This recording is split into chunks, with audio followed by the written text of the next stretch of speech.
Israel strike in Qatar. What's the strategy there? The strategy makes no sense to me whatsoever, Adrian. By bombing in the home country of the mediator, Israel annoyed the president of the United States, embarrassed him. That is their only remaining superpower friend. Does this accomplish anything?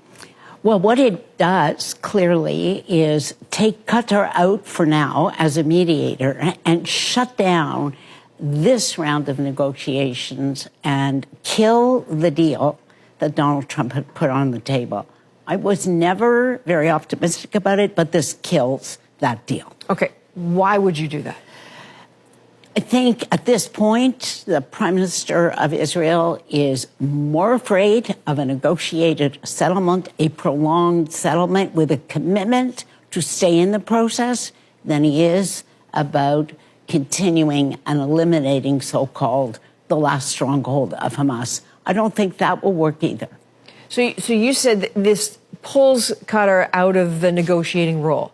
Who steps in? There's no question that Egypt will step in. There have to be negotiations for this to end. And what we are seeing, Adrian, is a much greater alignment. All the Arab countries, and I think even this Prime Minister of Israel understands we're approaching the end game here. So your sense of the next move that we might see here from Qatar, from Israel, or from Hamas? I think the next move will be, tragically, an accelerated offensive in Gaza City. I think the Egyptians will step in and the Emiratis will step in to push Hamas as hard as it can to actually agree to a ceasefire.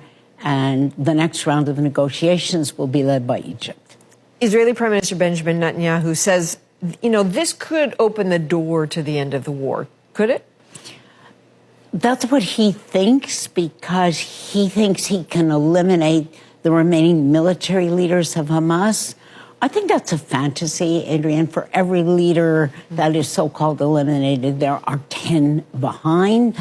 But I do think there are growing pressures on Netanyahu from inside the country to end this, as well as pressures from the United States, and the Arab countries are beginning to relentlessly pressure Hamas. That's what matters.